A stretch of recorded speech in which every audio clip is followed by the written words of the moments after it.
Greetings from India. Today I'm going to speak on the topic what causes spread of COVID-19 across countries, regional groupings, and across Indian states and districts, and econometric and deep learning investigations. I'm Professor Mathur from IIT Kanpur. This is a work uh, wherein the assistance has come from uh, the PhD scholars stationed all over India. Right at the outset, let me thank JEPA for giving us an opportunity to share our work. Uh, these are unprecedented times.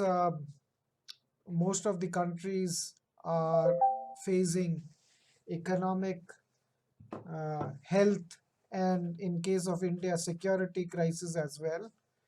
So we've seen over 50 million COVID-19 cases across more than 200 COVID affected countries with more than 12 lakh 50,000 deaths and over 33 million recoveries. So that works out to be 66% recoveries.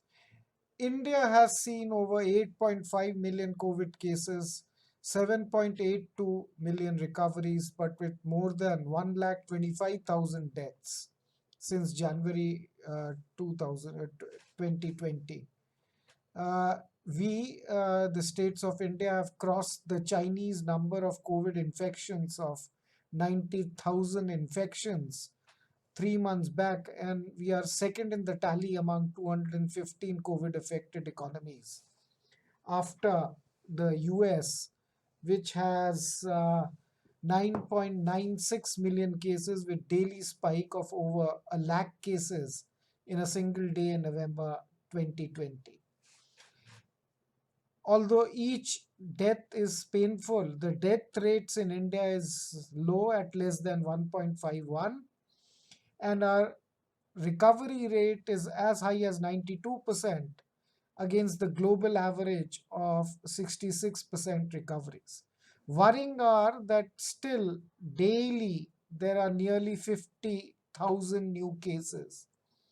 And with this growth rate, we are going to touch around 10.2 million cases by the end of February 2021. So this is happening when India is increasingly opening the economy. So could there have been a better way which could have ensured lives and livelihoods for all? So this is one of the objectives of our study. Apart from this, to mitigate health, security, and economic crisis, we identify the causes of the spread of COVID-19 across countries and Indian states and districts. Uh, so this is the other motivation behind this study, keeping in mind that rich countries with better health capacities and lower population densities were impacted more, at least initially. We employ various econometric techniques along with the deep learning methodology of artificial neural network to account for the changing data. Uh, as far as econometric investigations are concerned, we employ OLS with robust standard errors, count data regression, spatial regression, feasible generalized least squares to account for autocorrelation in case of time series data, panel data regressions, and uh,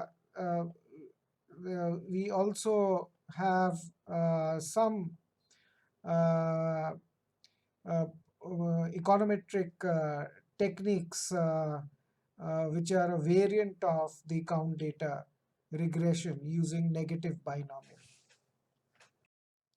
So the objectives are the causes of COVID-19 spread across 215 countries of the world, 35 East Asia and Pacific regional countries, 54 African nations, 27 European nations, and 19 Latin American regions, along with India's 33 states and 735 districts.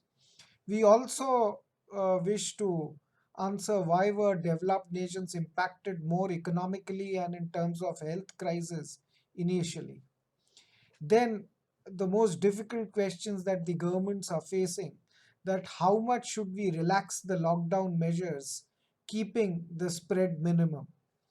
Did lockdown impact more of GDPs across countries, or uh, COVID cases, recoveries, and fatalities? And then at the end, we discuss what lessons to be learned from other countries which managed lower COVID 19 cases.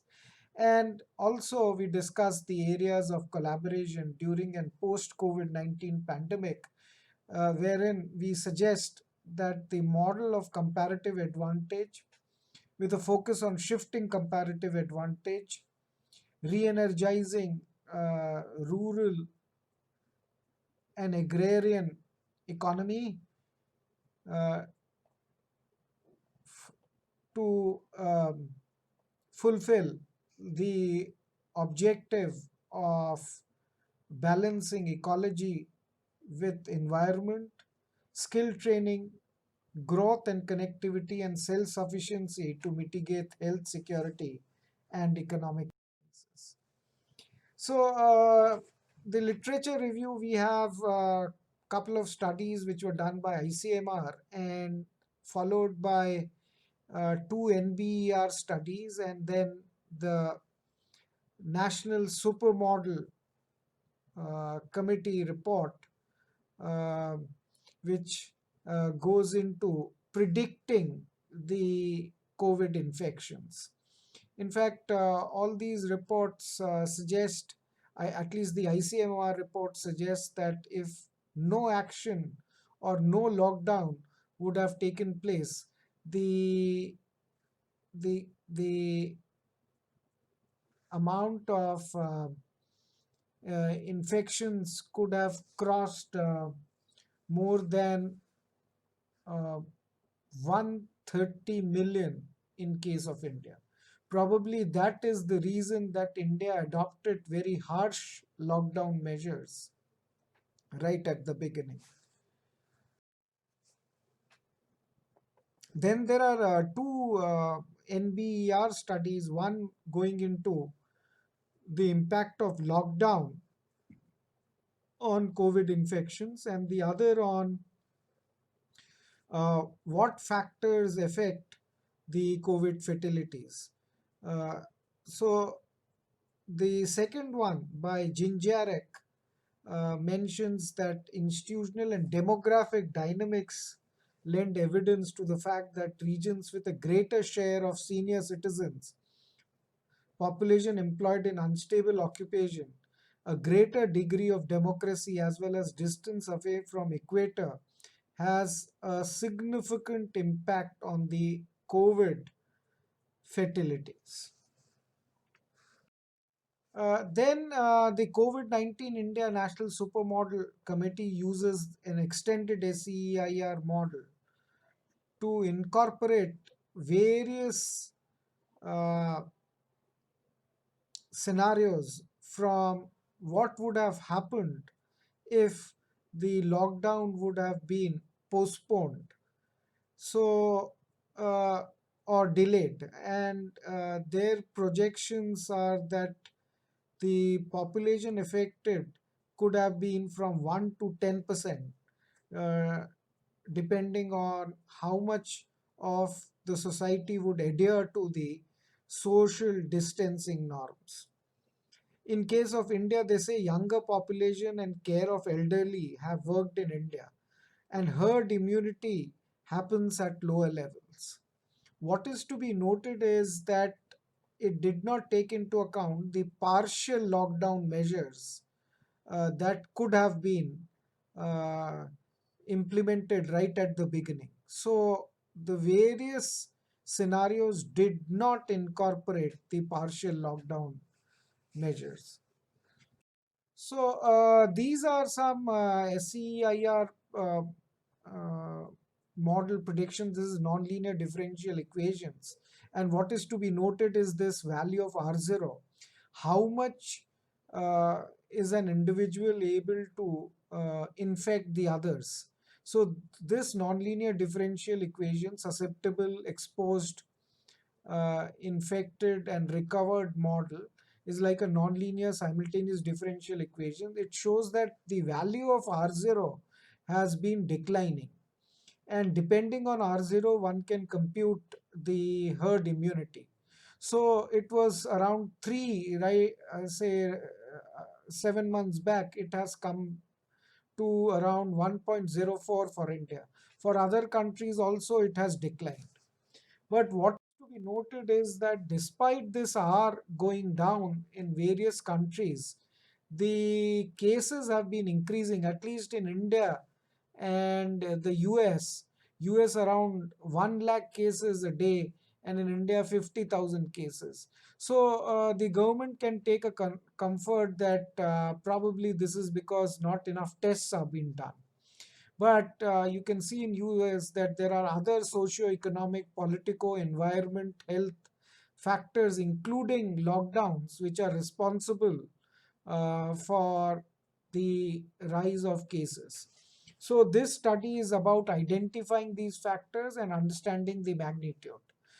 I straight away go into the different factors which can explain the spread, right from air transportation to democracy to temperatures to population density to regulatory quality to government health expenditures, capital health expenditures, poverty, undernourishment, then the number of hospital beds, physicians, the vulnerable populations, and so on. So this is a macro study that we do. We also include the Oxford University Stringency Index, and you can see that it includes school closing, workplace closing, cancelling public events, closed public transport, public information campaigns, restrictions on internal movement, international travel control, and then fiscal and monetary measures, emergency investments in healthcare, investments in vaccines, testing framework, and contact tracing. And so, what we suggest in this paper that we could have had partial lockdown right at the beginning, where we could have had controls on 1 to 7, but we could have relaxed 8 to 13 so that the demand in the economy could have gone up. And then, with urban and strengthening urban and rural employment schemes, we could have taken care of the supply shocks. Here are some non-parametric plots between active cases and the macro variables, and you can see that the number of cases have declined in the developed nations. There is a inverted U relationship of the average stringency of countries with GDP per capita across 215 countries. Then debt to GDP has positive impact on total recoveries. This is what the Nobel laureates Professor Esther Duflo and Professor Abhijit Banerjee has been saying. Capital health expenditures impacts total cases. It reduces total cases, meaning that the this virus tends to affect the entire body. It's vascular in nature. It goes beyond the pulmonary impact. Then the inverted U relationship holds between average stringency and active cases. Broadband subscription tends to decline active cases. Democracy promotes GDP per capita. Population density, unlike the belief of many, it reduces the active cases, signifying that public information campaigns, at least in the rural area, works. Then immunization, also BCG immunization, whether it's India or Japan, has also worked in case of active cases. Now you can see the time series non-parametric PDFs of stringency index of the US, Japan, and India. In case of US, the peak happens at a value around 75. In case of Japan, it occurs at 32, and in case of India, it occurs at 80.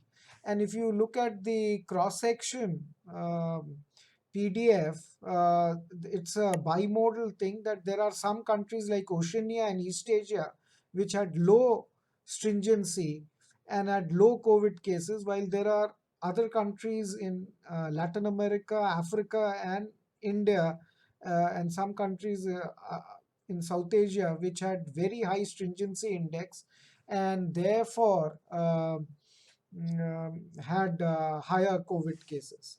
Now, this is a slide which shows that India had started opening when the COVID cases were increasing, while the other countries unlocked their economy when the COVID cases were going down. So, the economics of lockdown shows that one can question the design of lockdowns in India. Now coming to the main results, if you look at what explains total deaths, one can see that this is a cross-sectional work, that the vulnerable are the population above 60, and the other factor is that stringency promotes total deaths, while governance reduces COVID fatalities. When it comes to total cases, capital health expenditure reduces total cases, debt to GDP reduces total cases, the vulnerable are population above 60, and stringency index promotes total cases. If you look at the GDP per capita, you can see that capital health expenditure is like a double whammy. It tends to reduce cases but increase GDP. Life expectancy promotes GDP.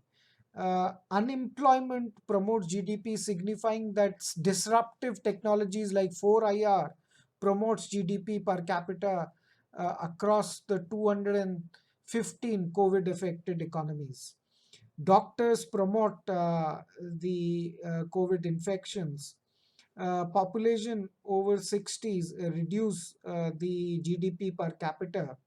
While population density does not have a significant impact, governance promotes GDP per capita. What is to be noted is index of stringency is not having a significant impact, but this does not take away that the submeasures of stringency may have a detrimental impact on GDP per capita. But because stringency is a measure which not only takes into account uh, the serial number 1 to 7, but also the others from 8 to 13, which is like a support, fiscal and monetary support and economic support, and so that's the reason. Now I will come straight away. This is a matter of detail. When it comes to the Q&A section, I will come straight to the Indian case. In case of India, what comes out to be significant are that health expenditures and BCG immunization, green spots, number of hospital beds, internet usage, incidence of malaria, high temperatures, capital health expenditures reduces COVID infections. Pollution has a polynomial relationship with COVID infections. Population density, when we apply spatial regression, it's positive, but when we apply other regression, it is negative, having a negative impact on COVID infections. Mortality rates, urbanization, undernourishment in states, humidity and population above 65, and number of tests done causes higher COVID infections in Indian states. Uh, when it comes to the spatial regression, you can see that health expenditures tend to have a positive impact, meaning that there is a two-way relationship between health expenditures and COVID infection. So, if you apply IV and GMM and replace health expenditures with capital health expenditures, they tend to reduce the COVID infections. Pollutions tend to increase COVID cases in India, and so does immunization, and higher poverty reduces COVID infections. When it comes to time series data, you can see stringency has a positive impact. And when we apply panel data also, we see that stringency had a positive impact on cases. Um, what we suggest is, because we find that this COVID infection is still an urban phenomena, uh, what we suggest is that you have to shift supply capacities to rural areas to sustain lives and livelihoods, wherein agriculture has to play a transformational role. It has to use biotechnology to uh, use agricultural resources for alternative energy needs. So this is the study. These are references, data source, and definitions. We've also used ANN to identify the some of the factors which affect the COVID infections. Out of so many, we could identify a few using artificial neural networks. So details are all there. Now I will end up. If there are any questions.